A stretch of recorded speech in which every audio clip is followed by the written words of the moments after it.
कोपरगाव शहरातील सुभद्रानगर येथील श्री स्वामी समर्थ मंदिराच्या भूमिपूजनावेळी झालेल्या धक्काबुक्की प्रकरणावरून शहरातील राजकीय वातावरण चांगलेच तापले असून या प्रकरणावर यापूर्वी काळे गटाने पत्रकार परिषद घेत कोल्हे गटावर निशाणा साधला होता। त्याला प्रत्युत्तर म्हणून आज कोल्हे गटाने पत्रकार परिषद घेत काळे गटाचे आरोप फेटाळून लावत जोरदार पलटवार केला आहे। पत्रकार परिषदेत बोलताना कोल्हे गटाच्या पदाधिकाऱ्यांनी धक्काबुक्की प्रकरणाचे राजकारण करण्यात येत असल्याचा आरोप केला। तसेच शहरातील 5 नंबर साठवण तलाव तसेच पाईपलाईनचे काम, निळवंड्याचे पाणी योजना, निधी वळवणे, विकास कामाचे उद्घाटन आदी विविध मुद्द्यांवर सविस्तर भाष्य करत काळे गटावर निशाणा साधण्यात आला। दरम्यान 5 नंबर साठवण तलावाबाबत बोलताना संबंधित काम पूर्ण झाले नसून त्या तलावातून शहराला पाणी पुरवठा होत नसल्याचेही या पत्रकार परिषदेमध्ये सांगण्यात आले। यावर उपस्थित पत्रकारांनी 5 नंबर तलावातील पाणी नेमके जाते कुठे तसेच पारदर्शक कारभाराचा दावा केला जात असताना पत्रकारांना सर्वसाधारण सभेत येण्यास बंदी का घातली जाते, ही लोकशाहीची गळचेपी नाहीत का, असे अनेक सवाल पत्रकार बांधवांनी उपस्थित केले। मात्र सर्व प्रश्नांवर कोल्हे गटाकडून समाधानकारक उत्तर न देता उडाउडीची भूमिका घेतल्याचे पाहावयास मिळाले। या पत्रकार परिषदेला कोल्हे गटाचे माजी नगराध्यक्ष, उपनगराध्यक्ष, माजी नगरसेवक, माजी नगरसेवक, नगरसेविका, पदाधिकारी तसेच कार्यकर्ते मोठ्या संख्येने उपस्थित होते। दरम्यान या आरोप प्रत्यारोपामुळे कोपरगावातील काळे व कोल्हे गटातील राजकीय संघर्ष आणखी तीव्र होण्याची शक्यता व्यक्त केली जात आहे। सुरुवातीला सुभद्रानगरचा विषय काढला त्याचा म्हणणं आहे की काल त्यांनी आरोप केलेले आहेत की बाळासाहेब आढाव यांच्यावरती हल्ला झाला, असं काही प्रकार तिथे घडला आहे काय सांगण्यात? व्हिडिओमध्ये स्पष्ट दिसत आहे। मी ज्यावेळेस कुदळ निघून बाजूला आलो, बाळासाहेब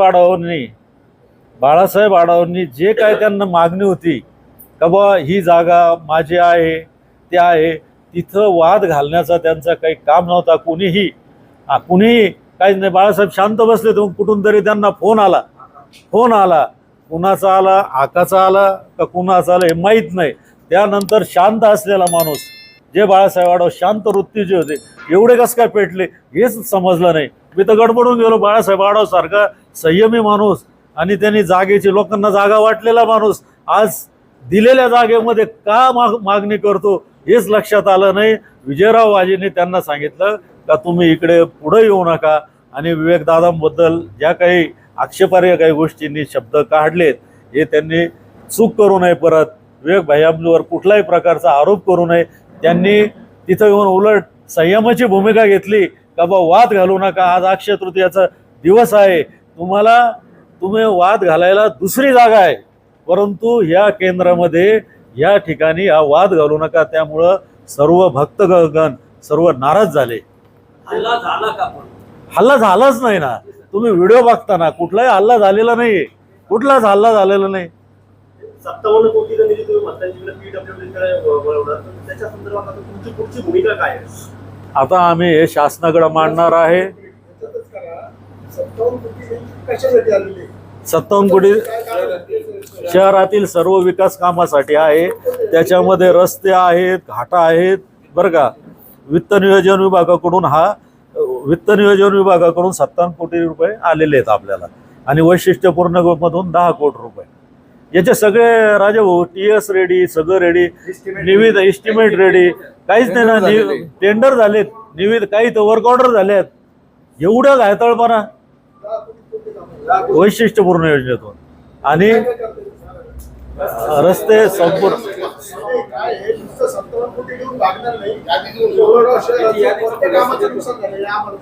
त्याचे सगळे त्याच्यात खुलासा देतो तुम्हाला। 57 कोटीचे सभा मंडप आहे, दोन्ही घाट आहेत।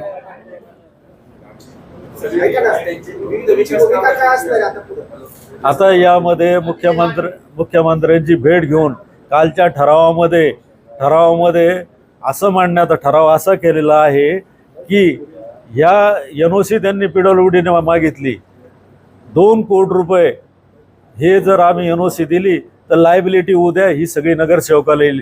हा खर्च तुम्ही वायफट केला असं समजलं जाईल आणि CM पुढं आमदार स्नेहलताताई कोल्हे, विवेक भाई यांच्या नेतृत्वाखाली CMची भेट घेऊन हा निधी कोपरगाव नगरपालिकेत राहू द्यायचा आणि तो इतरत्र वळवू नये ही विनंती सीएमला आम्ही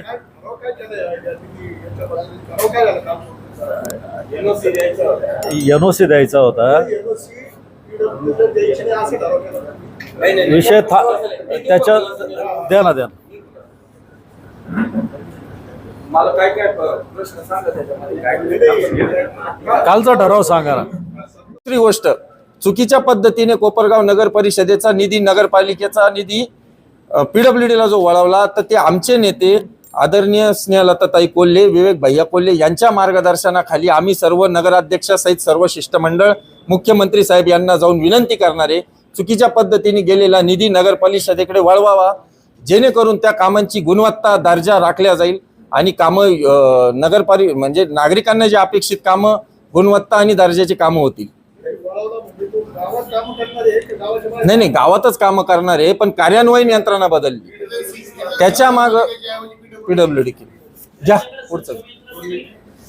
त्यांचं म्हणणं असं आहे की आम्ही जो निधी आणलेला आहे, आमदारांनी जो निधी आणलेला आहे त्याचं उद्घाटन तुम्ही काय करताय, तुम्ही निधी आणा आणि तुम्ही उद्घाटन करा, तर नगरपालिका नको. नाही नाही, नगर काय काय प्रश्न आहे तुमचा?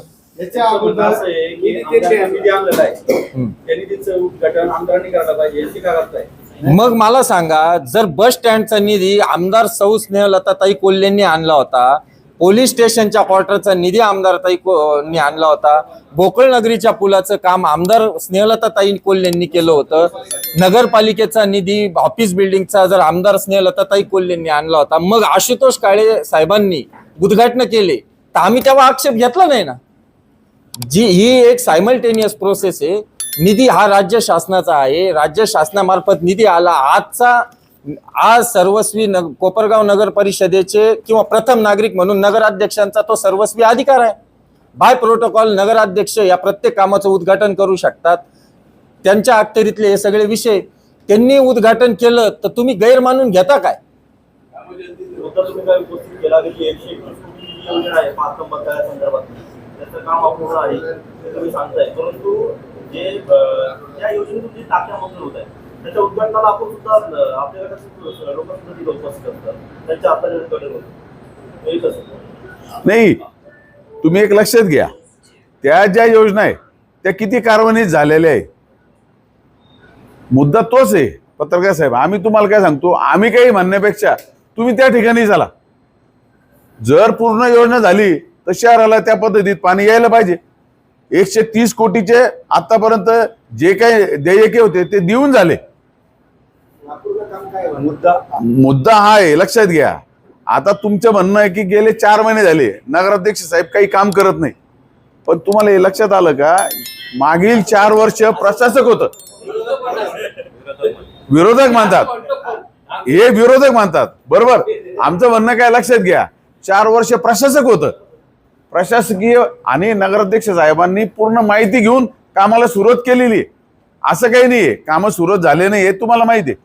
आमचं म्हणणं काय आहे, ते जर 130 कोटी रुपयाची योजना पूर्ण त्याचे जे पेमेंट दिले गेलेले, तर शहराला आतापर्यंत त्याचा किती फायदा झालेला आहे, त्याचा पाठपुरावा माननीय नगराध्यक्ष साहेब, उपनगराध्यक्ष साहेब, आम्ही सर्व नगरसेवक करतोच आहे. परंतु असं म्हणणं चुकीचं आहे की नगराध्यक्ष फक्त सत्कार घेण्यामध्ये व्यस्त आहे.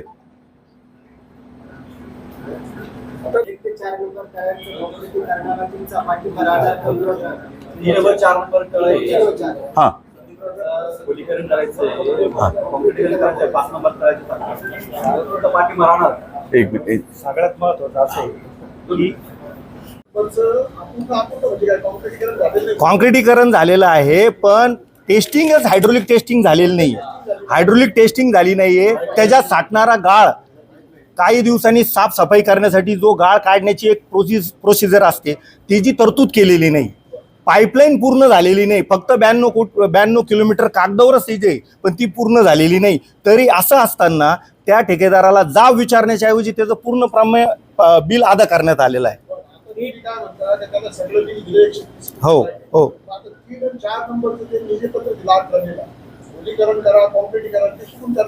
मग तेच आमचं म्हणणं आहे की जर तरतूदच नाहीये, तरतूद नाही, फक्त जनतेला एक दाखवायचं की मी काहीतरी काम करतो आहे म्हणून. हा हा, हा, आता हे जे पत्र आहे ना ते आमदार साहेबांनी दिलेलं आहे, त्यामुळे याचे उत्तर तेच देऊ शकतील.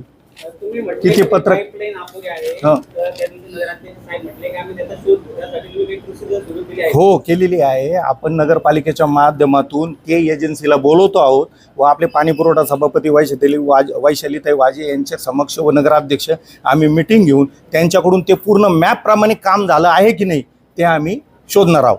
5 नंबर तळ्याचं काम पूर्ण झालं नाही मात्र तर प्रत्यक्षात कोपरगावला 5 नंबर तळ्यातून पुरवठा होतोय का?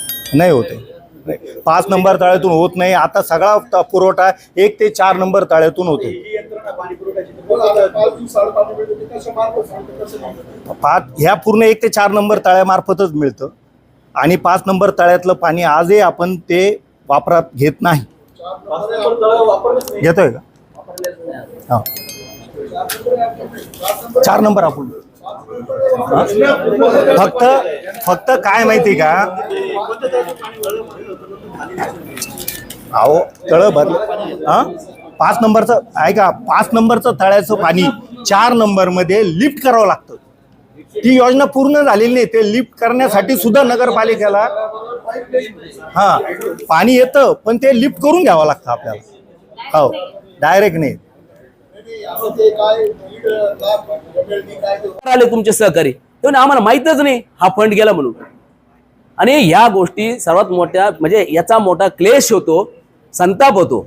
आणि नेहमी म्हणतात ना, गुंड मावाली सगळ्यात महत्वाचं नेत्याप्रती आस्था असणारे लोक आहेत, नेत्याप्रती प्रेम असणारे लोक आहे. आमच्याकडे एक भावना आहे, भावनाने आमच्याकडे एक आत्मविश्वास आहे. प्रत्यक्षात धक्काबुक्की झाली का? धक्काबुक्की नाही. यामध्ये बघा सावरा सावरी करत तुम्ही बघा, व्हिज्युअल बघा कोणी स्टंट घेत. अहो धक्काबुक्की नाहीये, सावरा सावरी झालेली आहे. सावरा सावरी होत असताना त्यांनी आमच्या नेत्यांपासून ज्याची पात्रता ज्यांनी बाहेर नेत्यांपर्यंत जात असेल तर त्यांनी बाजूला केलं, फक्त मागं सारलं फक्त. याच्या पलीकडे काय झालेलं नाही. सगळा विषय तो सगळा मांडलेला थोटा घेते. म्हणजे काहीतरी टेंडर मिळतं, काहीतरी पैसे काहीतरी मिळतं, वा मिळतं, बाकी काही नाही. त्यांची जिल्ह्याही खूप झाली हे भांडण करून. बस याच्यापेक्षा काही केलेलं नाही त्यांनी.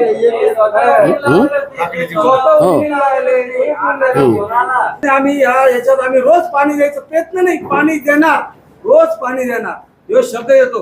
5 नंबर तळे काय घेऊन बसले, त्याच्यात किती घोटाळा झालाय बाप रे बाप.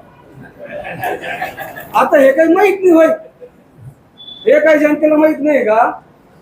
हे फक्त नेत्याला खुश करायकरता आम्ही काहीतरी करतो तुमच्या करता, बस. बाकी याच्यापेक्षा काही करत नाही. मागून एक आणि तुम्ही फक्त फ्लेक्सबाजीमध्ये सर्रासपणे पुढे आहात प्रत्येक गोष्टीमध्ये. ज्या व्यक्तींना सुखरीत नगरसेवक पदी घेतलं नाही असे लोक जर ज्ञान पाजू लागले तर मग त्यामध्ये सर्वात मोठा क्लेश, थोडा संताप होतो किंवा थोडा म्हणजे थोडंफार आम्हाला वाटतं की आमचं मनोधैर्य उंचवलेलं काय आमच्या प्रत्येक नगरसेवकाचं. आज आमच्या प्रत्येक नगरसेवक त्या ठिकाणी होते. त्याचं कारण काय की आम्हाला तेवढं प्रेम मिळतं, तेवढा विश्वासार्थ टिकून आमच्याकडे काम केलं जातं. एक विषय असा आहे की जर तुमचं काम पारदर्शकपणे सुरू आहे तर मग जनरल बोर्डाच्या मीटिंग मध्ये पत्रकारांना परवानगी का दिली जात नाही, असं ती लोकशाहीची गळचिपी नाही. हे बघा, सर्वात महत्वाचं जेव्हा तुम्ही हॉल बघाल, वसुली विभागाच्या काही डेस्क काही टेबल हटवा लागतात आणि अधिकारी प्लस नगरसेवक आणि प्लस मुख्य अधिकारी नगराचे त्यामध्ये जागा तुटपुंजी असल्यामुळे पत्रकार हा मूलभूत स्तंभ मानला जातो. तुमची देखील एखादा पत्रकार जर उभा राहिला, एखाद्या पत्रकाराला जागा नाही मिळाली, ही सर्वात मोठी शोकांती. आणि अध्यक्ष साहेबांचं म्हणणं आहे की लवकरात लवकर मागच्या टर्ममध्ये एवढेच पत्रकार होते, एवढेच नगरसेवक होते, त्याच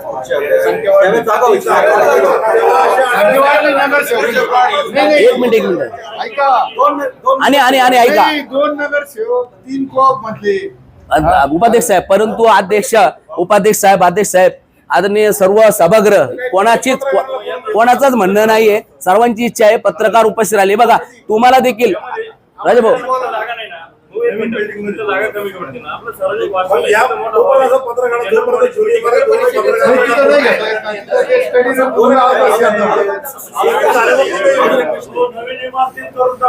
नवीन इमारतीत तुमचं स्वागत करू आम्ही सर्व पत्रकार. एवढ्या 6 महिन्यात आमची पण इच्छा आहे ही पारदर्शकता पांगण्याकरता तुम्ही तिथं असायला हवे.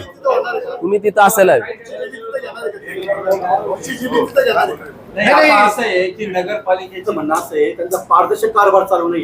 विरोधकांचं म्हणणं असं आहे की विरोधक आता एक लक्षात घ्या, तुमचे कॅमेरे पाहून विरोधकांना चेव येतो, नसलेल्या विषयांना ते वाचा पडतो. वाचा पडतात. त्यामुळे काय होतं माहिती का, मागे आता एक प्रसंग शैलेशजी, सगळ्यात महत्वाचं काय आहे तुम्ही लक्षात घ्या, विरोधक काय म्हणतात की नगराध्यक्ष साहेब 4 महिने झाले काहीच काम करत नाही, आणि आता दुसरे म्हणतात की ते विरोधकांना विश्वासात न घेता कामकाज करतात. याचा अर्थ काय? ते पारदर्शकता ही असते, त्याचे मिनिट्स असतात, आणि कारभार करत असताना जनरल बोर्ड हा 1 दिवसाचा असतो, कारभार 30 दिवस चालतात.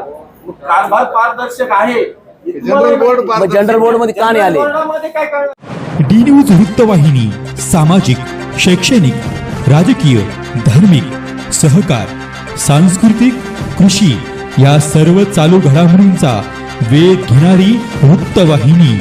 डी न्यूज वृत्तवाहिनी, वेध वर्तमानाचा.